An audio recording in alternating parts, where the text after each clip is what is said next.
bless these very special people. We're so glad that the mundane things of life didn't hold them home tonight. And also the stupidity of Hollywood, that they left their homes and came to the house of God. And David said he was rejoicing and happy when it was time to go to the house of God. And so we're all happy tonight. We're all rejoicing tonight. We're all glad to be here tonight. Well, hallelujah. Woo, glory to God.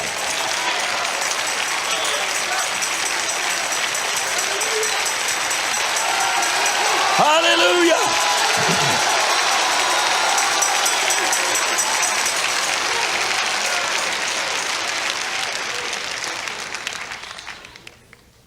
Acts chapter 2 and verse 1 says that when the day of Pentecost was fully come, they were all in one place and one accord.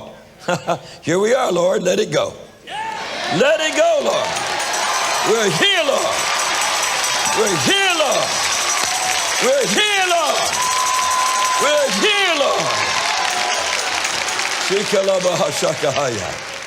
Glory to God. Ooh, hallelujah. Hallelujah, Lord. Move in thy sovereign power in Jesus' name. And all the people said, amen. Thank you. You may be seated, everybody. I want to give you a message tonight and dedicate it to the youth of this great church. To find a name for it is very difficult because it's so important. I have given it several names. I guess the one I like the best is called the pervasive cause. The cause that's greater than any other cause. It is very possible that the causes of history have created the destiny of all mankind. We read Jesus' words in John 12 and 27. But for this cause came I unto this hour. What cause was it? The salvation of all mankind. Jesus lived with a cause, not an effect.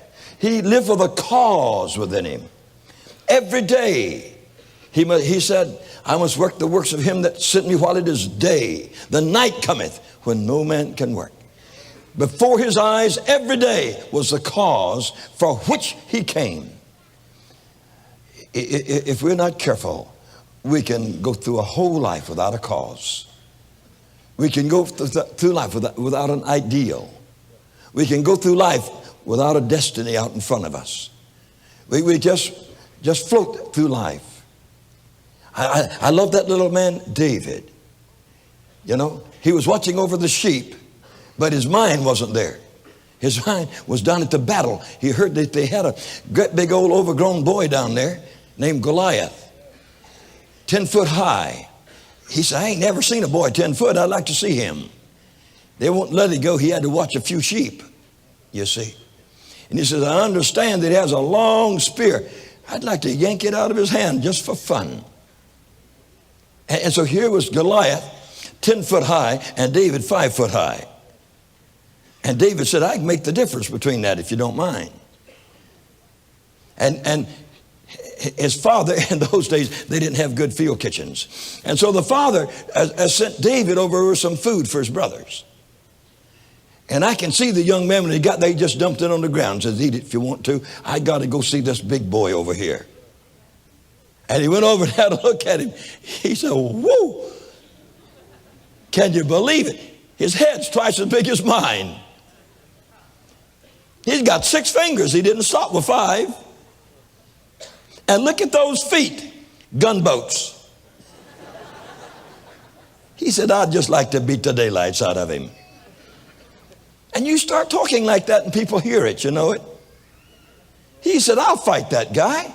He was cursing Jehovah. He said, I'll fight him. His brother said, shh, you don't know what you're talking about, child. Go back to those sheep.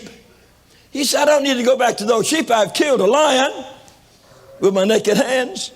And I've killed a bear with my naked hands, looking for a big boy. And I think I see him over there on the other side. And they said, you don't know what you're talking about. And he said some of the greatest words in the Bible. He said, is there not a cause? That's what he said. Is there not a cause? I'm not just talking. Is there not a cause? He threatens Jehovah that helped me to kill a lion. He curses. Jehovah is my shepherd, I shall not want. He curses him. I'm ready for him. If you talk big, you'll get big. Talk little and you'll be little too. The king heard about it. And he went out. He went out with his own tools that he'd used in the field. The problem with most people, they always want to use somebody else's borrowed tools. That's good. He took 5 stones. How many know why? That old giant had 4 brothers. He went after the whole family that day. But the other 4 ran with those long legs of theirs and got out of distance, you see. But David wound up that little sling, said a little prayer, and said, Jehovah, just take over. Oh, he turned it loose and it buzzed through the air, full of the Holy Ghost. Like a bee in his bonnet, it circled that old big head about 3 times and went right in between the eyes. And down he went, made a deep impression on him.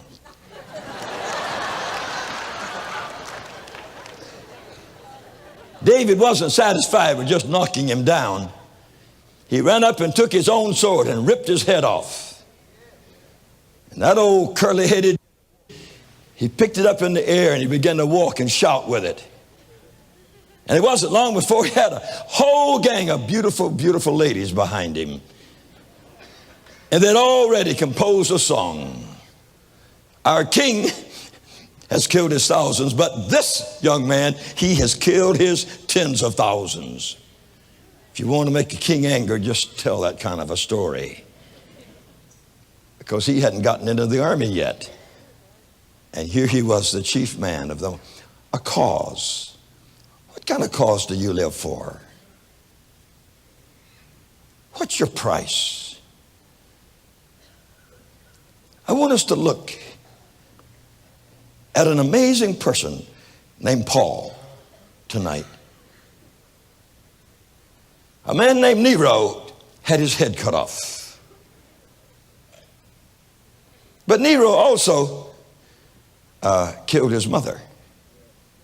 He also burned Rome. And he also committed suicide.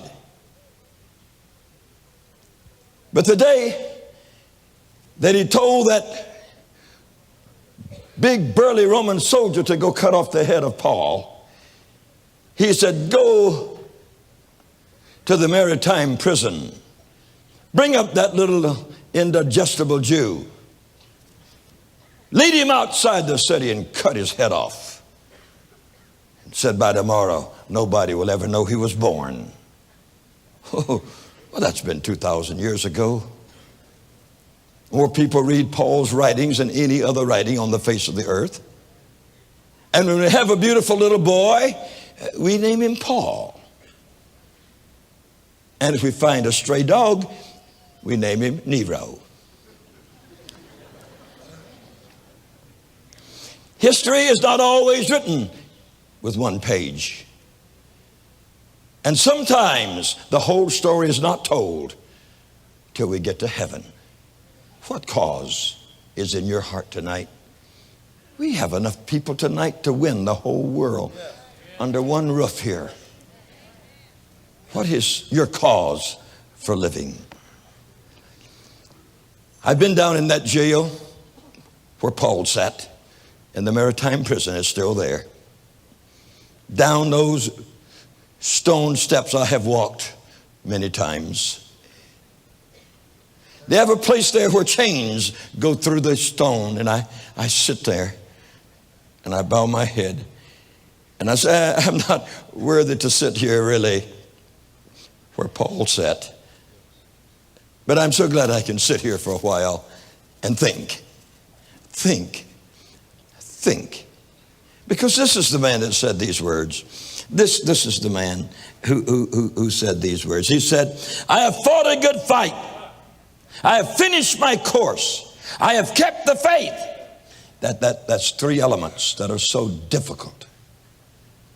Some don't fight a good fight. They fight a losing fight all the time. He said, I've finished. Most of us don't finish anything. We just mess around. I have kept the faith. I am determined to have the faith in my heart when I'm 100 years old that I had when I was 17. Are you here? Some old eroded preacher sitting by the side belly aching because the world ain't what it used to be. I'm going to keep the faith. I'm going to finish my course. And he said, because of that, there's laid up for me a crown of righteousness. And he says, it's for you too. It's for you also. The great man. Early one morning, the great apostle, there was no windows. There was a hole in the roof of the subterranean jail. And they would let a little basket of food down once a day. And at that moment, he could see a little glitter of light. He was in solitary. But one morning, he heard the big keys in the steel gate rattle away. And he heard the big boots of a big man walking down the steps, down into the prison where he had sat for so long and had been hurt for so long. And that big Roman soldier opened it and said, Paul, Nero says today you will die. And says, by the way, I'm the executioner. I will lead you outside the city wall, and with this sword, I'll cut your head off. Let's get going. And up from the dingy, rat-ridden jail, the big Roman pulled one of the most precious men that ever lived. Says, you come with me. They climbed the steps of the maritime prison. When they opened the door, there was Rome in glitter and brightness. On his right hand, maybe 50 steps, was the Ark of Triumph. And the great soldier, loving Rome, says, see the inscriptions on this mighty ark? See those chariots in stone? These are the victories we have won. We have defeated all the armies on the face of the earth. We are the Romans. Wouldn't you like to be a general in such an army? And Paul looked at the Roman soldier and said, the cause is too small. I can't give myself to the military. I can't give myself to the racing of horses. I can't give myself to the spear and to the sword. The cause is too small. The Roman soldier shook his head and said, you must be an idiot. The greatest thing in the world is to be a Roman, and you are born a Roman. You are a Roman citizen. And here you don't want your name etched in stone under the Ark of Triumph, saying we won the wars and we're a mighty people. Paul said, the cause is not big enough. There are many men today that give their souls into the military. And they wear their beautiful gifts that they're given and stripes that they're given. And that's the first thing they want to show you. But Paul said, sorry, the cause is too small. I can't give my soul to that. I can't give my destiny to that. And the great burly Roman says, in that case, let's walk to the place of execution. He says, if you would just give up that religion and get over in the camp with us, you would see how great it is to be a Roman. Paul said, sorry, I'm a Christian, a despised Christian. And for that I'm willing to die. My cause is so great to change the lives of millions of people. And the two walk together. As a strong Roman centurion who had guided men into war, brawny muscles, stern face, pulled Paul along the cobbles of the streets of Rome, that if he hesitated for a moment, he jerked him and said, I have other things to do today, more than just execute you. Let's get going here. And he pulled him alone, stone upon stone, and said, here's where the chariots of empire have rode, and the dashing horses, the best in the world, have clattered on this street. And those of the very finest soldiers of Caesar have marched upon these stones. Says, Jew, what do you think of that? Paul says life is a walk. We all have to walk. But it isn't the stone that I walk upon. It's a cause in my breast, so much bigger than a human, so much greater than your philosophies of Rome. It says all of the superstitions that you have about stars having personalities, and that you pray to nothing but gaseous stars up there. It says within me, the Jehovah God that created the stars has filled me with a cause greater than any human can have from the universities of your land. I'm willing to walk on the rocks of time, because today I've already written in my works, to be absent from the body is to be in the presence of Christ. And while you walk back to see your master, I shall be with my master, and you will be walking on the grimy rocks of Rome, and I will be walking on the golden streets of the New Jerusalem. So therefore, I'm ready to walk with you a little further.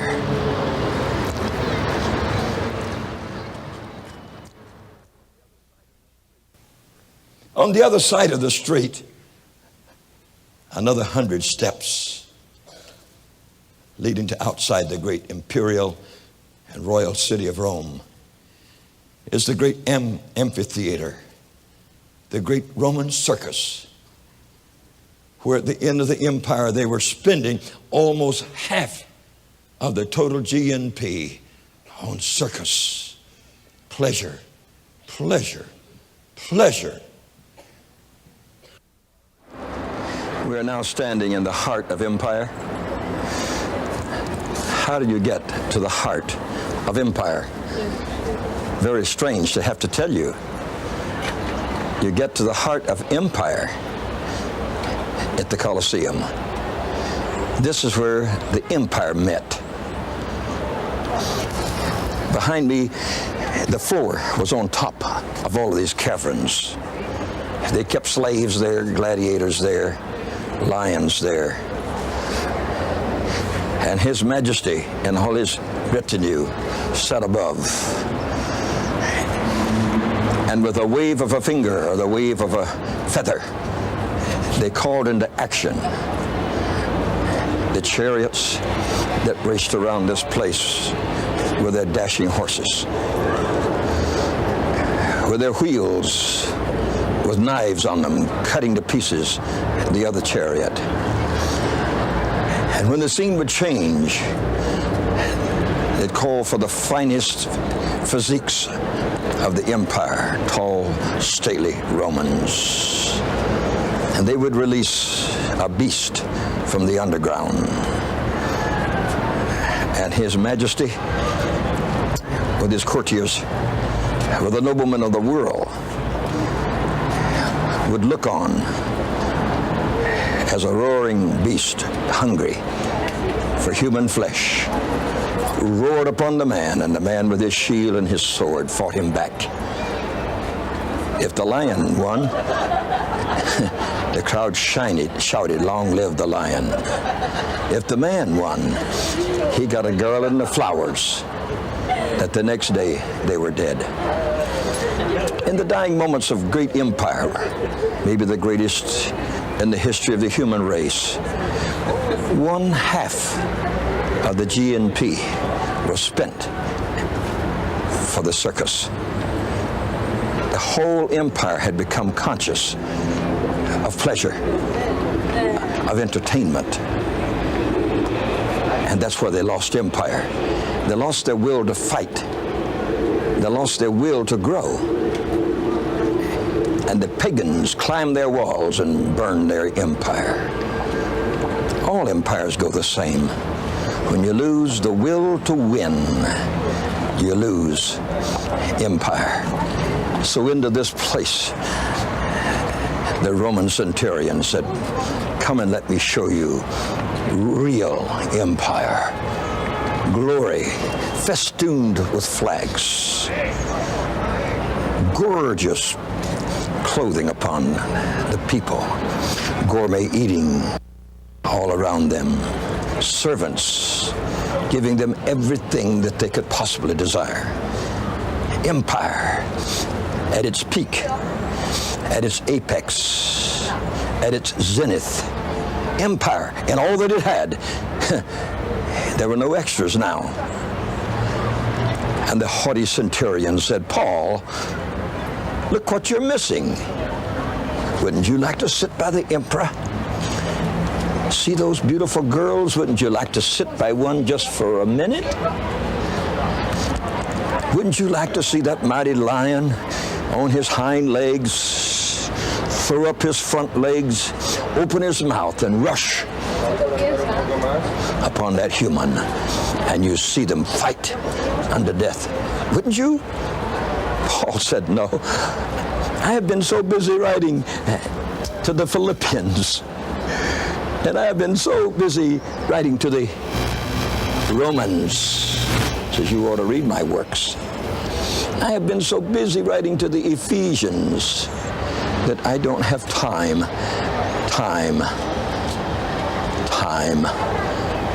for empire."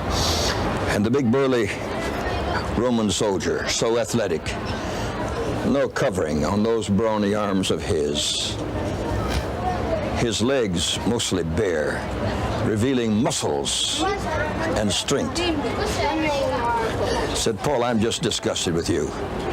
Says, "You don't even know bigness when you see it. You don't understand greatness when it's before you." Said Paul, "I would give a year's of my salary to sit in this amphitheater, to see one lion rush from below there onto the great stage, and to see a gladiator slowly go out to meet him and greet him." Oh, says, "You have never known excitement like that." And Paul responded and said, "Sir, I have known greater excitement than that. I know what it means for a ship to go down underneath me. I know what it means to be stoned with stones. I know what it means to stand before governors and even kings. I'm well aware of these things. You may be big in stature, but you're not big inside. When you're gone forever, the words that I speak shall live. Oh no, you're a babbler. Everybody has heard about you. And you babble about a man named Jesus of Nazareth, that in a few days he'll be forgotten forever. And Paul smiled and says, I'm so sorry that you don't understand the cause for which I live and for which I'm willing to die. He said, Paul, we can turn back now. We can go over to the palace and say that you have rescinded all the things that you have spoken against the empire, that you are now a man of the empire, born free in the empire, and there can be a reconciliation. Paul says reconciliation between darkness and light is impossible. Reconciliation between right and wrong is not possible. He says, I want to tell you, and all that goes on in this fabulous building, that the cause for which I stand is so much greater. It has peace. It has joy for which you do not have. And it has eternity. Sir, eternity! He shook the Roman. He says, I don't know what you're talking about. Let's get outside these walls so I can exterminate you from the face of the earth. And he drug him down the Appian Way to his destiny. What are you giving your life for? What are your greatest ambitions and your desire for achievement in this life? What cause do you live for? You got to check it tonight. I compel you tonight to check what cause you're living for. Could it be a nice home in the suburbs? Could it be climbing to the top in your company? Could it be one of the finest automobiles on the face of the earth? Could it be clothing so superior to other people that they were? What is the cause for which you live tonight? He said, I don't want Roman glory. I don't want the emperor standing up and clapping for me. I don't want a garland of imperial flowers on my head. He said, there is a crown waiting for me that shall never fade away. Hallelujah.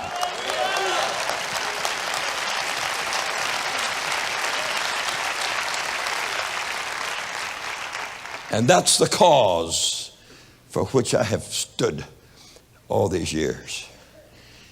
He said, if you don't want to join in the chariot races and you don't want to watch the gladiators fight, let's go on to the place of execution.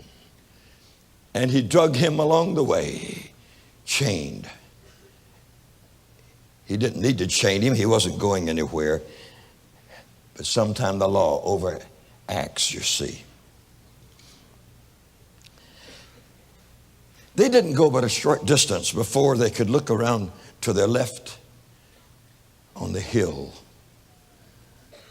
And there was Caesar's palace. And the centurion looked at the little Jew at Caesar's palace up there. They've got jacuzzis. And they've got masseurs. And they've got food from all over the face of the earth. They've got girls. They don't dress very well, but pretty girls. Royal girls from royal families. In there's achievement. It's the palace. When the man on that throne says die, Well, it's what I got this morning. A little note saying today you would die. So I'm going to cut your head off, of course. But I thought you might see what you could have done if you'd have left this other thing of yours called cause. If you'd have left it alone, you could have lived in a palace possibly. You're a clever man. He said you could have had luxury. He said, I visited there one time, and hey, man, it was great. Paul looked at the palace on the hill and said, I know you can't see it, but it'll be in ruins soon. Will your cause be in ruins soon? He said, the cause is too small. I wouldn't want to be a Caesar nor a playboy. I don't want that cause. Let's go. And the two walked on together. Caesar's palace did not give him the satisfaction. I want to tell you, no human being is perfectly satisfied till he gets Jesus in his heart. Amen. Yeah.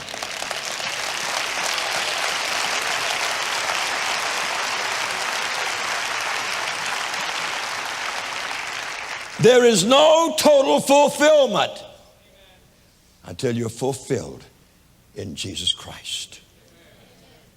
It's a great cause. The little children saw them going down the cobblestone street and said,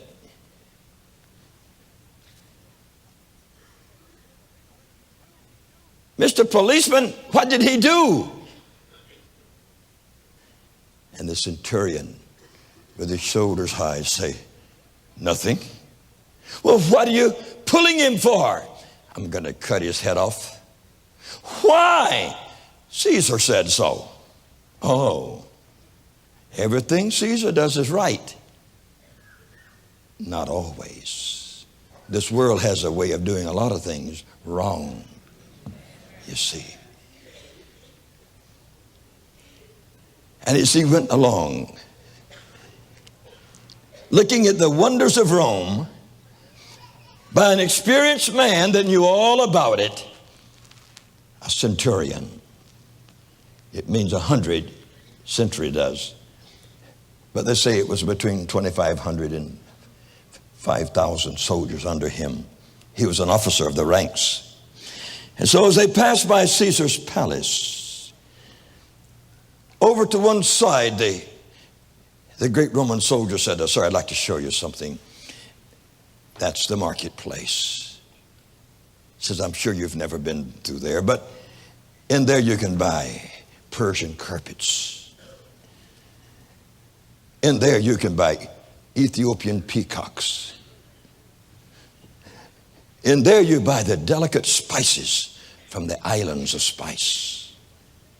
In there you can find every delicacy. He says, after all, this is the capital of the world. He says, wouldn't you like to walk through there and feel those delightful cloths made in Damascus? Wouldn't you like to have a cup of tea from India? He said, in there, the elite go. And they have all the nice things of the world. And Paul said, sir, no, I don't want to go. That cause is not big enough. I don't live to fill my belly. And I don't live to put clothes on my back. I have a cause so much greater than that. My cause is to know Christ and him crucified and risen from the dead and ascended into heaven and coming back to take away his own. That's my cause. And it has nothing to do with denarii. Your money can't buy what I've got. And what I've got, I'm going to keep. Your cause is too small, too insignificant. I don't want your treasures. I don't want your luxuries. I don't want the nice things of this world. I've got a crown and I've got a robe called the robe of righteousness. And when I walk through the gates, the angel will put the robe on. I put the crown on, and my cause is fulfilled at that moment.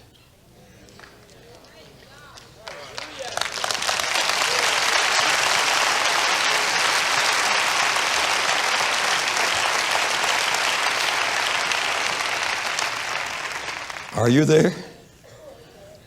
I'm walking through the streets of Rome. I'm walking on the cobblestone streets. I'm standing with Paul there as he talks to a leader of the empire. He might have been the one who crucified Jesus in Jerusalem, who was an empire man.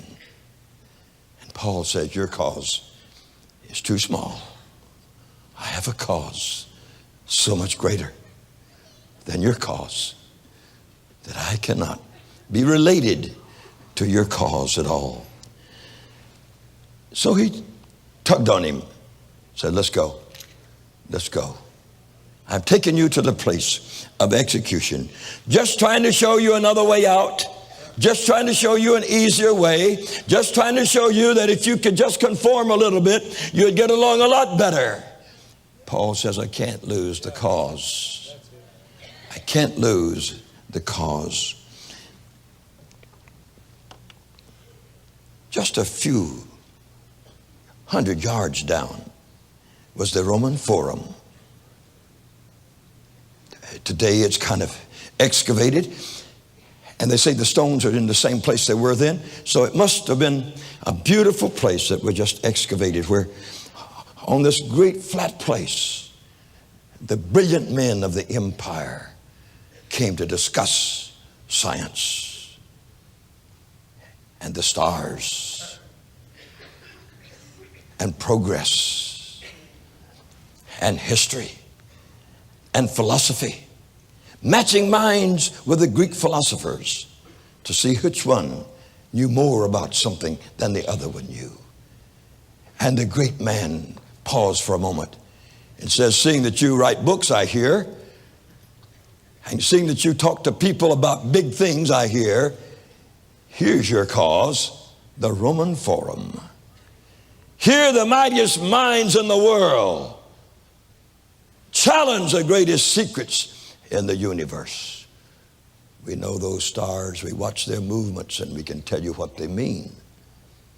Through our soothsayers, we know the future as no other people. Our philosophies of a human nature are so vast until other simple peoples in the universe don't understand us. And Paul looked up at him and said, sir, I've been to Athens and told them there was an unknown God named Jehovah. It's about time they started serving him. And that I had something so much greater than the wisdom of the Greeks, that if they wanted a good eternity, they'd better come to Jehovah God. And he says, I'd like to say to the Roman Forum, with those men standing there bragging about their intelligence and talking to the others about how they could develop the philosophy of human history, I'd like to tell them the cause is too small. I can't be involved in those discussions. The cause isn't big enough, because your ideas will change every day and your philosophies will change constantly. And that which I stand for is solid. It'll stay. When you and I are gone from this earth for a long time, what I believe in will still be here. Yeah, 2,000 years later, we quote his writings more than any other quotations on the face of the earth. His cause was so great. He said, I don't want to stay at the Roman Forum. Their babbling in there gets on my nerves. Let's go. I love the quietude of maritime prison. He pulled him along. He said, let's go. We've got big things to do. and I want you to go. And by this time, they came to a lovely round little dome. And the big soldier said, I got something to tell you, boy. Says, this is the temple of the Vestal Virgins. The pretty girls are here. And for a price, you can get all that you want here. Says the whole world knows about the temple of the Vestal Virgins. And they come here and they show us who they are and what they are.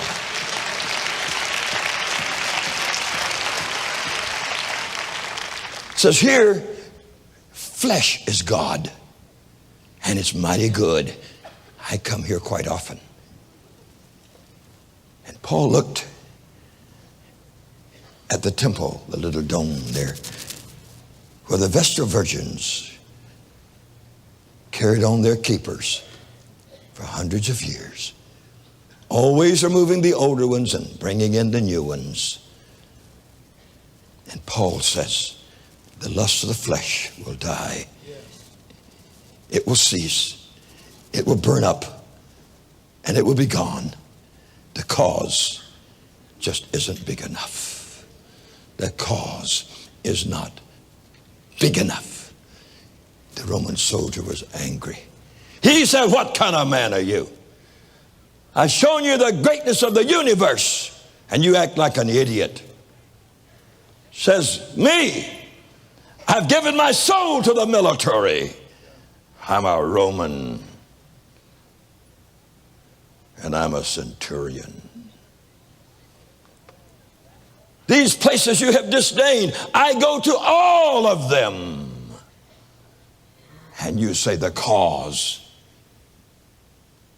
And Paul said, in a few years you'll be gone from the face of this earth and you'll burn in hell forever. But he says, my cause is eternal life and eternal peace and eternal joy. Says, my cause is so much greater than your cause, you wouldn't know we were living on the same planet. My cause is spiritual and not fleshly. My cause comes from God, and yours comes from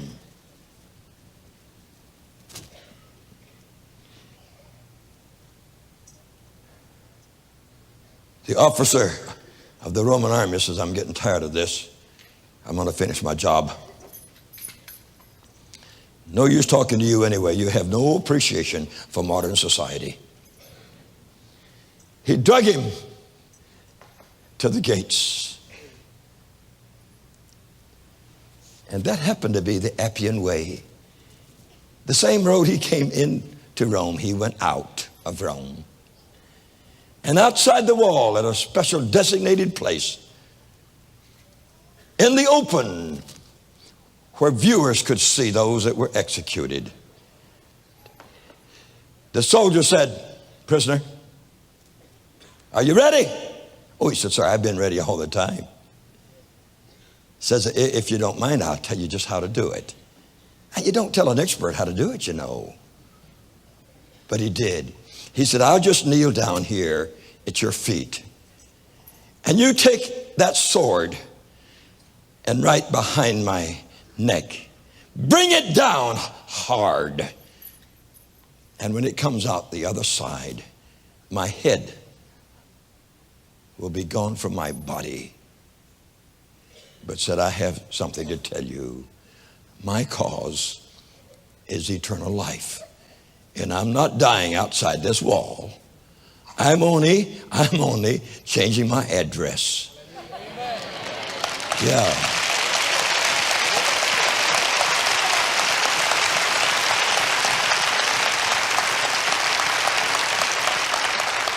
From the city of Rome to the city of the New Jerusalem.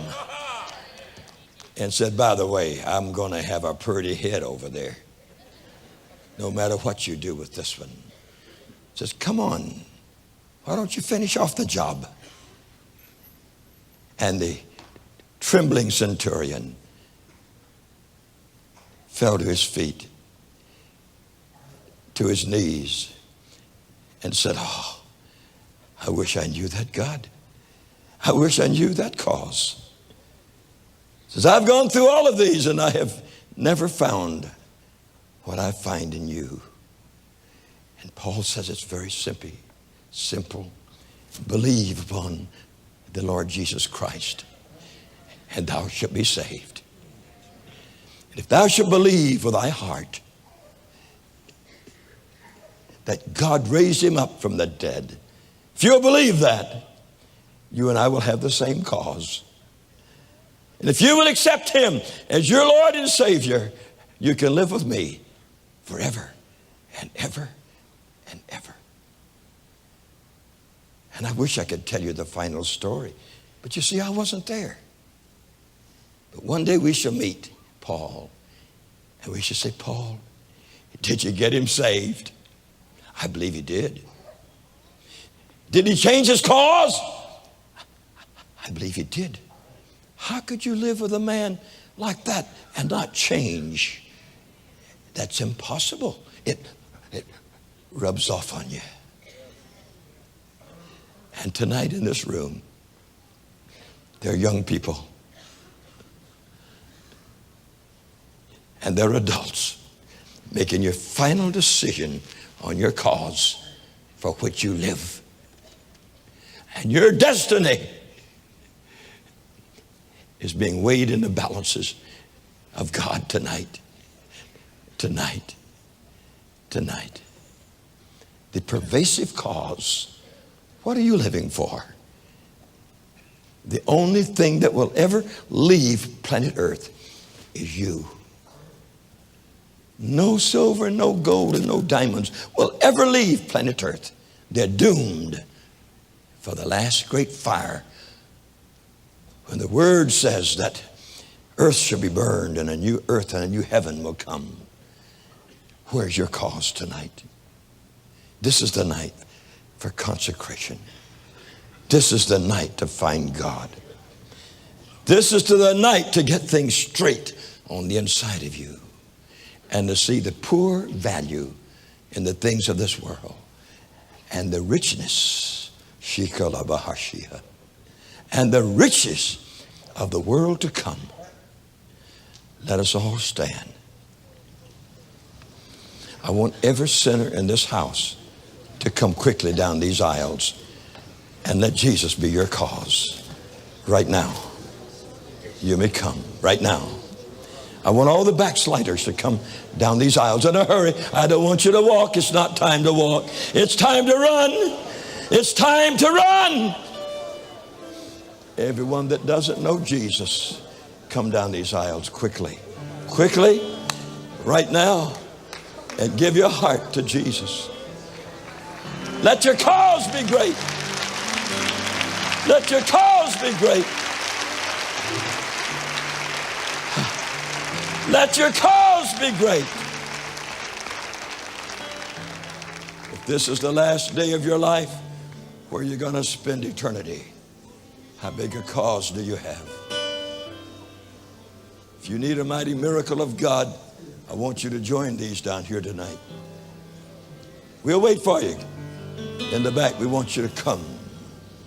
We want you to join the greatest cause known among men.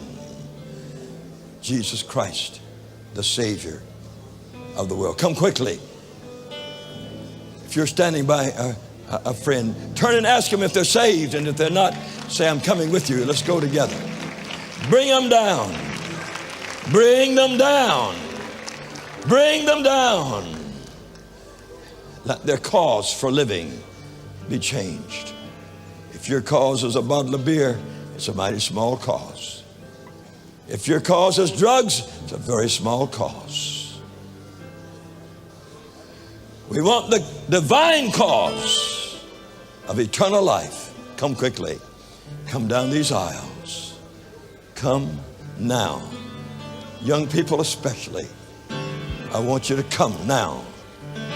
Get adjusted with the right cause inside of you now. Right now. Come quickly down these aisles. Come now. If you want a miracle from Jesus, come get it now.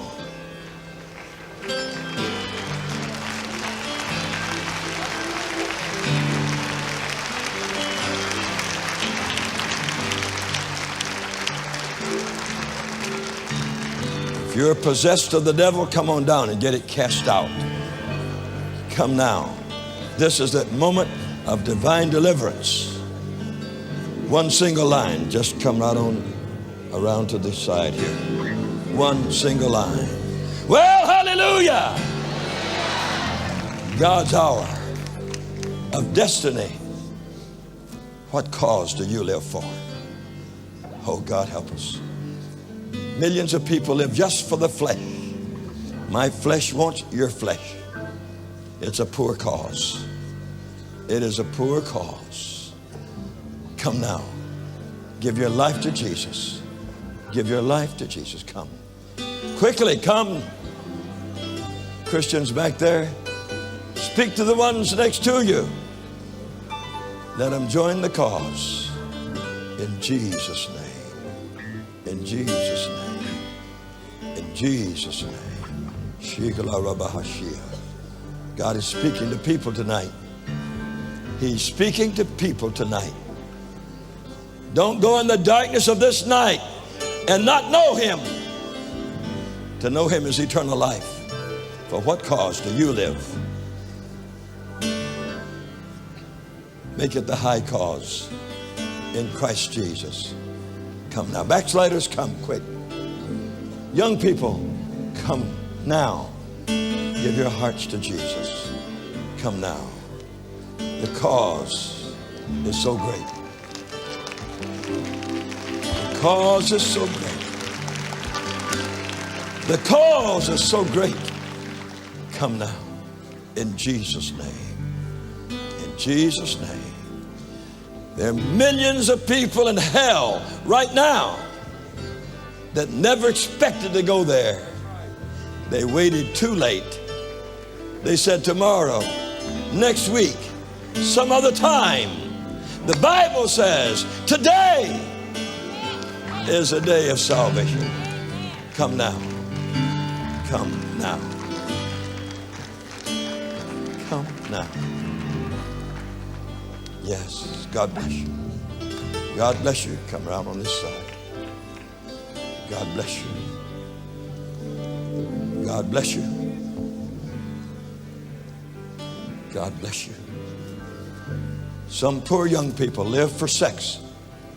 What a useless life. What a sad life.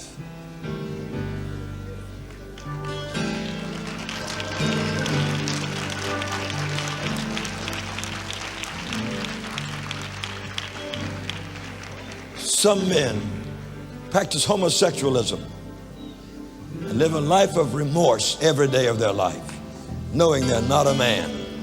They're just something else. What a cause. What a cause. It's nothing. It's nothing. Remorse and sadness. Come to Jesus tonight. Please don't leave this room without knowing Jesus.